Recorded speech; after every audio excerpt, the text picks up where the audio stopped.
Welcome to Camnet TV main news. To present the news, my name is Banda Tandi, where the headlines. President Edgar Lungu's Special Assistant for Press and Public Relations appears in court. ECZ targets to register 16,000 inmates in 3 days. Government to demolish MTENDERE houses built on drainage system without compensation. And in our international news, Dr. CONGO crisis deepens after fresh clashes in parliament.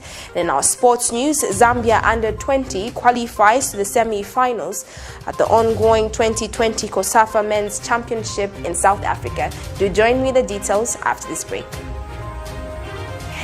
Have you heard about Msika? Do you know that you can advertise for as low as 150 kwacha for 30 seconds? Well, Msika is here. Advertise on Msika between 17 hours and 18 hours. Just tell us about the services that you offer and we'll gladly put you on the market. For more details, you can contact +260 953 995099. +260 962 444 726 or +260 971 177 467. Msika, allowing your business to grow. Welcome back. Thank you so much for staying with us. We begin with our first news item. Local Government Minister Charles Banda has directed the Lusaka City Council to immediately demolish all illegal structures built along the main drainage in Lusaka's MTENDERE East compound. The minister, who toured the area on Wednesday morning to ascertain the level of damage caused by the heavy downpour, says all structures should be demolished within the next 4 days without compensation. Meanwhile, Chainda Ward 25 Councillor Dorcas Moyo has welcomed the directive. More details in this report. Illegal constructions in Lusaka has become a common practice. But this act has also come with its own challenges. Minister of Local Government Charles Banda has taken time to visit part of MTENDERE East in Lusaka to ascertain the level of damage caused by heavy downpours that have been experienced in most parts of the country. The minister is, however, surprised at the level of encroachment by some residents who have opted to construct buildings on top of drainages blocking the flow of water. Residents in the area have since called on government to quickly come to their aid before the situation worsens. Look at the house now. The house has been buried. This is concrete. This is concrete. Look what I said. The house has been buried. How is it going to survive? All this water just come like this. All this water just come. So they have disturbed. They are going to build the house now like this. Neighbors won't survive because of careless people. So let's demolish this, my minister. Let 100 people be happy, 20 cry, I don't care. As long as the party is open. My drainage is clean, eh? Manaika, my buildings in a permanent span, Keroika, Chanchani, my stretchers, so many different things, at the foot scrap. I'm happy that you know, Manaika, my buildings. Eh, permanent spine, Kira, so that is the go check, permanent Mungaona, but Kachita so, about Pazapumuka, Manza Zapeza, way coach Okela, otherwise Zimanti. Sembevana, Fangay. And Minister of Local Government Charles Banda has since directed the Lusaka City Council to demolish all illegal structures built along the drainage within the next 4 days. Giving an instruction now that wherever anybody has put up a structure on the drainage system, within the next 4 days, I want those wall fences out and I want all those drainage systems opened, so that we have got water passing into those drainage systems to the right places like here where we are trying to open up, and then into the right drainage system at Manzi Valley there, on onward transmission to wherever the water should go. This is going to help us to solve the problem of flooding in this area. It's not a natural problem in this area. It has been caused by human beings. People have been very deliberate. They have done that very deliberately. They have to pay the price. They have to pay for that mistake. It's better we pull down 30, 40 wall fences there so that at least 400, 500 families are safe from the floods that we are experiencing. Enchainda, Ward 23 Councillor Dorcas Moyo has welcomed the directive by the minister to have all illegal structures demolished and not compensate the owners should serve as a warning to all residents of Lusaka who are in the habit of constructing structures where they are not supposed to be. I remember last year this same entourage came. It was only you who was not there. We had the Minister of Local Government, Vincent Mwale, who came. They assured us that the houses that are on the stream will be demolished and nothing was done. I hope this time something will be done so that at least we live in peace.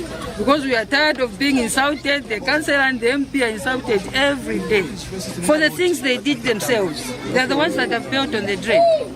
It is hoped that once illegal structures are removed from the drainages, the flow of water will continue to be smooth. Prudence Chota for Camnet TV News.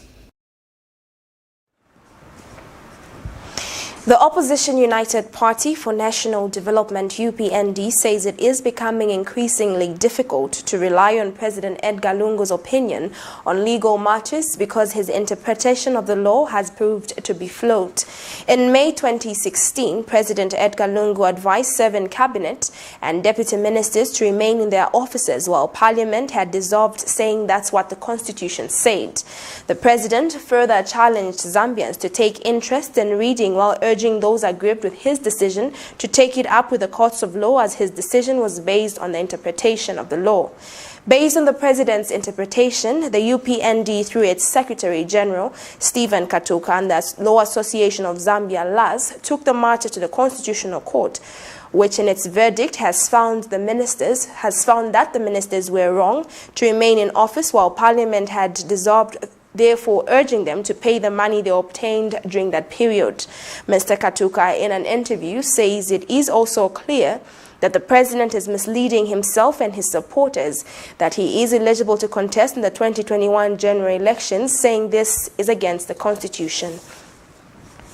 And in other news stories, the contractor working at the Kazungula Bridge, DEWOL Engineering and Construction, has temporarily stopped the provision of all services to government, and its engineers will only resume depending on the IPC payment progress. According to a statement monitored by Camnet TV News, DEWOL Engineering and Construction project manager says his company is greatly discouraged looking at the financial climate in Zambia with a euro bond default, which might affect further payments to finance the Kazungula Bridge construction works. Mr. Kim says his company will now only prioritize securing funds to pay employees' wages. But when called for a comment over the Development Acting Housing and Infrastructure Development Permanent Secretary, Danny Mfune responded that he couldn't respond to such claims as he has not yet received such a report as he is out of town. Mr. Mfune promised to avail to the media house with full details once he reports back to the office. The Electoral Commission of Zambia, ECZ, has commenced its 3-day voter registration for persons in lawful custody beginning Wednesday 9th December 2020 to Friday 11th December 2020.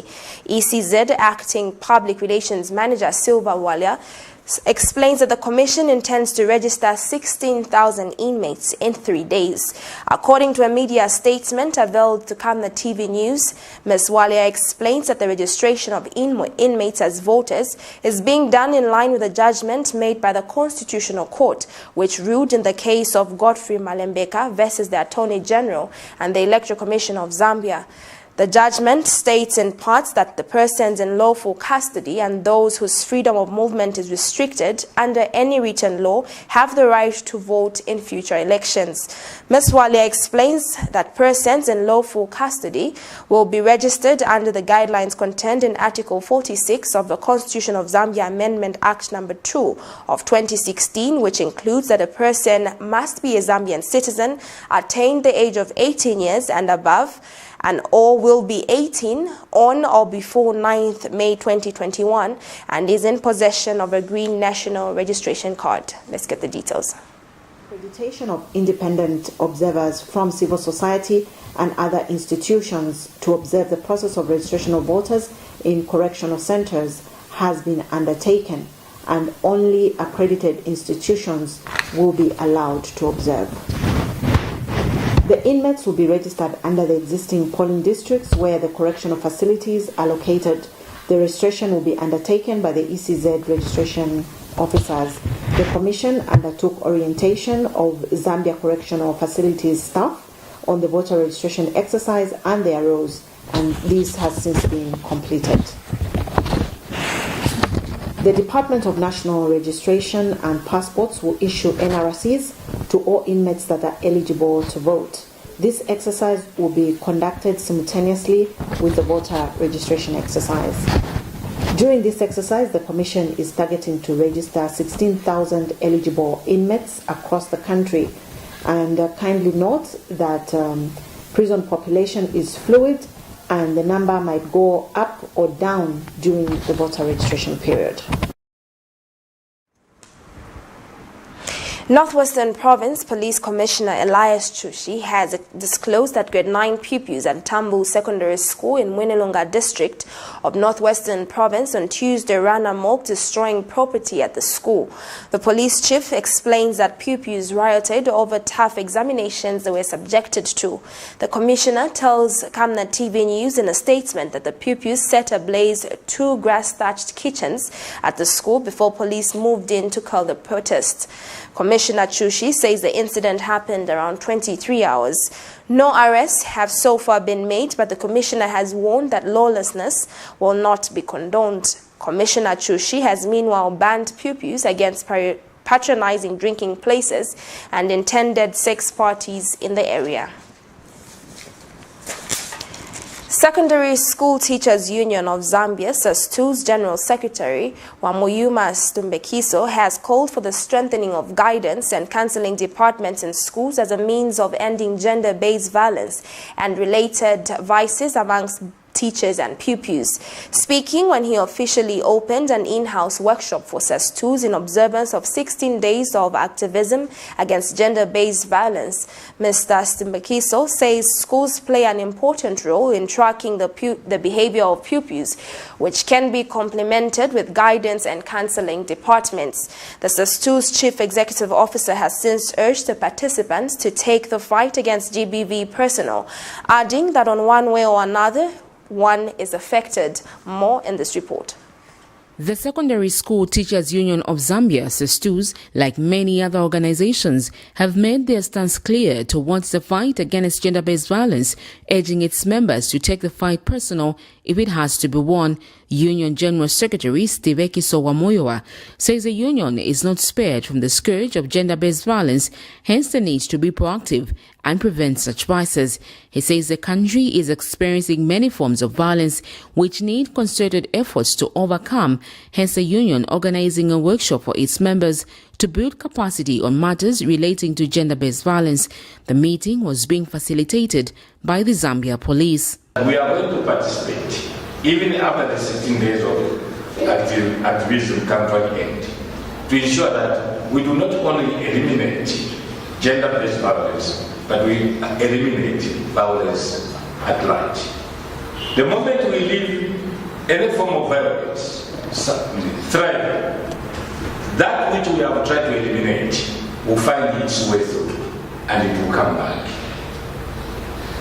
It is for this reason that as a union, we are trying to sensitize ourselves, not only to sensitize ourselves, but to participate actively, because sensitization is not enough. And Mr. Wamoyowa is calling for the strengthening of the guidance and counseling officers in schools, which he hopes will help reduce the cases of gender-based violence among the teachers and pupils. Guidance and counseling department needs to be strengthened. You strengthen that by ensuring that we employ qualified, trained people to deal with such matters.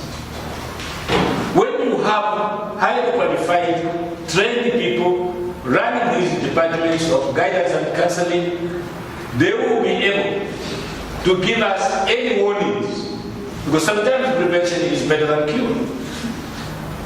We need early warning systems to be able to detect that some form of violence might occur, in our schools, in our communities.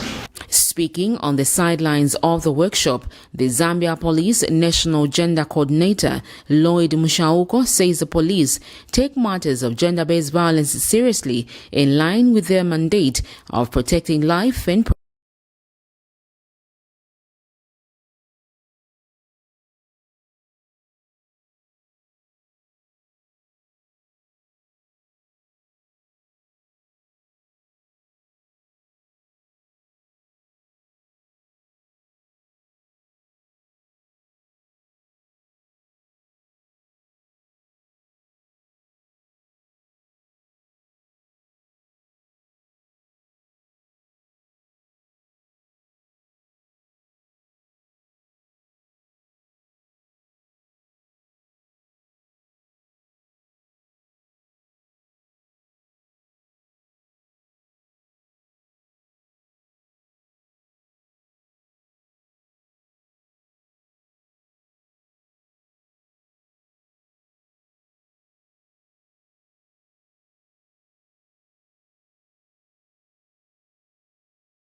The country, therefore, stands at 18,062 investment.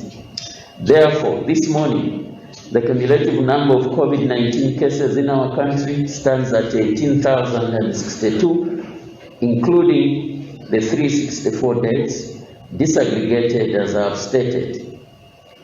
Take note, December, there are a lot of movements. People travel to visit. People tend to celebrate. As we do that, let's bear in mind that this virus is with us. We are not underplaying other diseases in our country.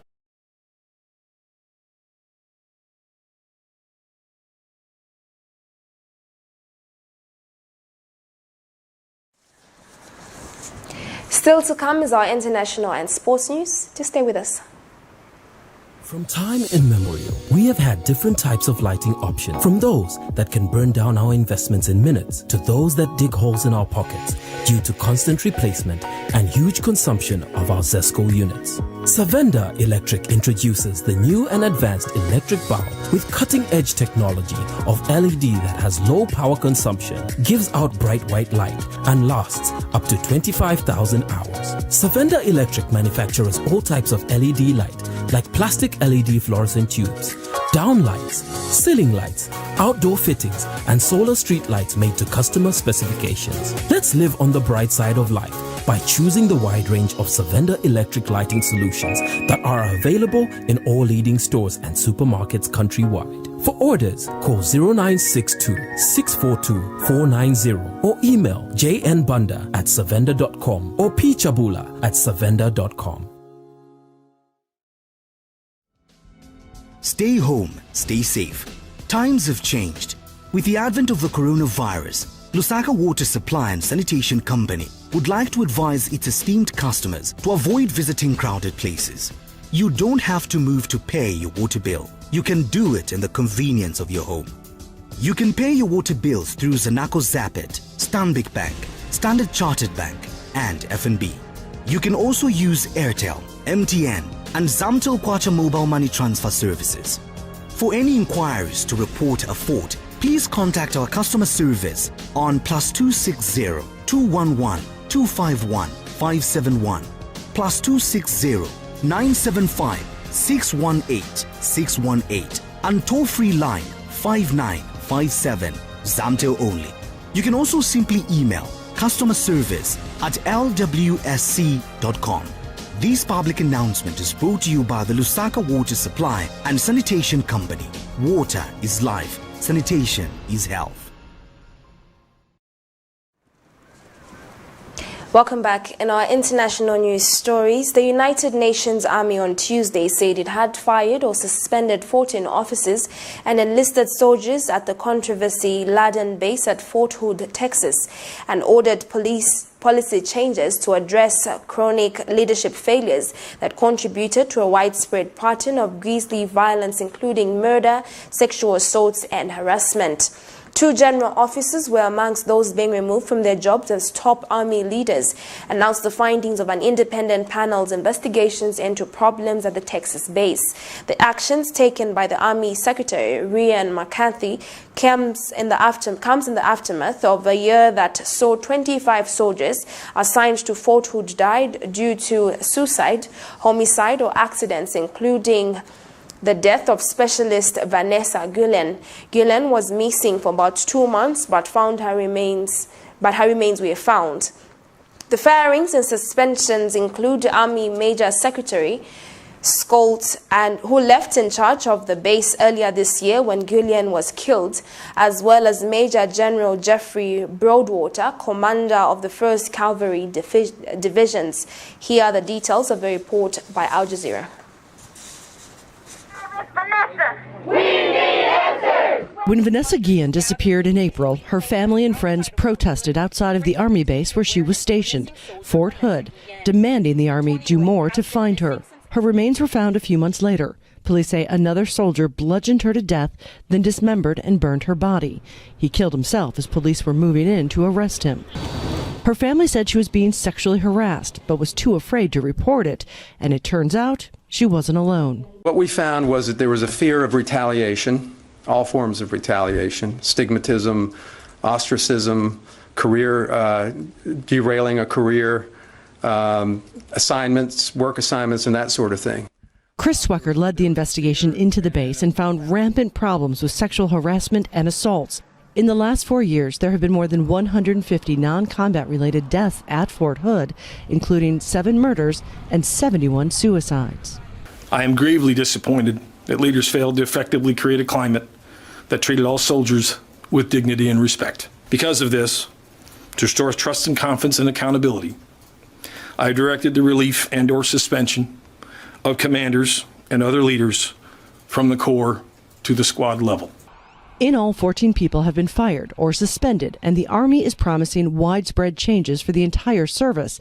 The Guillen family has been demanding it, taking their case to the White House. The FBI and the DOJ are now involved. We got them involved. And the people at Fort Hood, where it took place, are very much involved.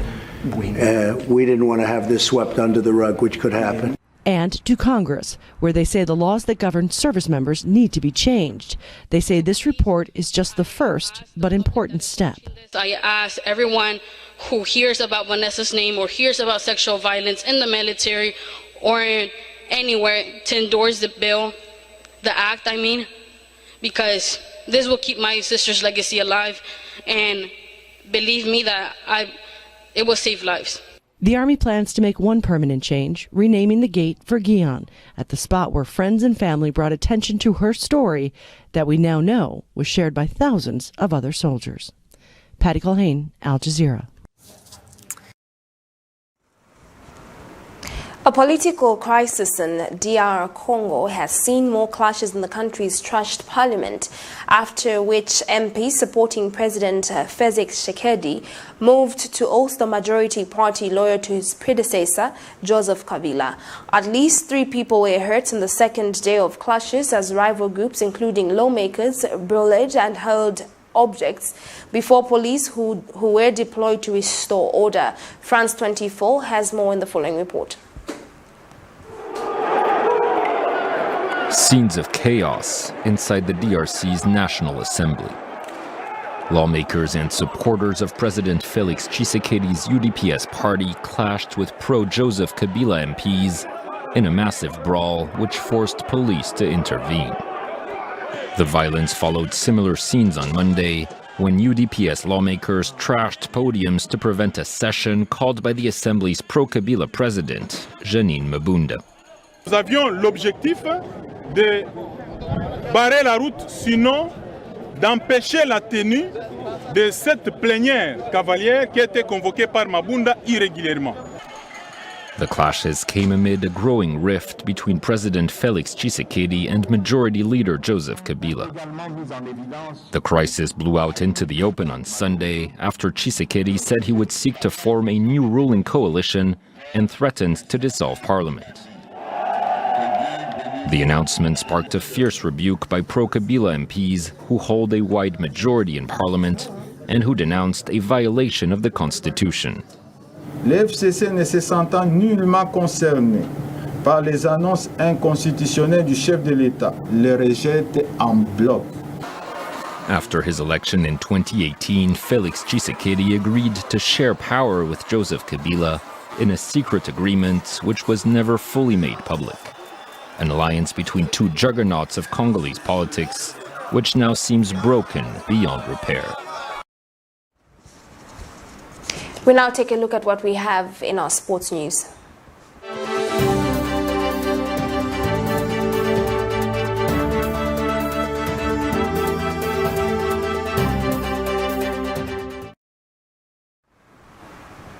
In our sports news stories, the Zambia Under-20 national team has qualified to the semi-finals of the ongoing 2020 COSAFA Men's Championship in South Africa's Port Elizabeth.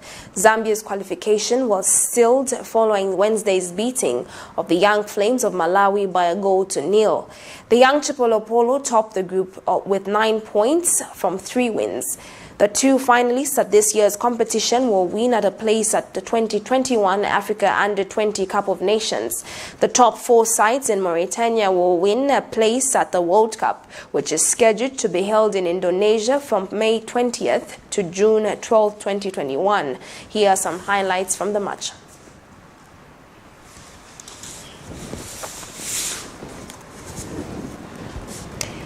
That sports news story brings us to the end of the news, but before we go, a recap of the headlines. President Edgar Lungu's special assistant for press and public relations appears in court. ECZ targets to register 16,000 inmates in 3 days. Government to demolish MTENDERE houses built on drainage system without compensation. In international news, Congo DR crisis deepens after fresh clashes in parliament. And in sports, Zambia under-20 qualifies to the semi-finals of the ongoing 2020 COSAFA Men's Championship in South Africa. The Camnet World Verse of the day is coming from the book of Psalms, chapter 126, verse 5, and it reads, "Those who sow in tears will reap with shouts of joy." Thank you so much for joining me on Camnet TV. My name is Banda Tandiwe. Pleasant viewing.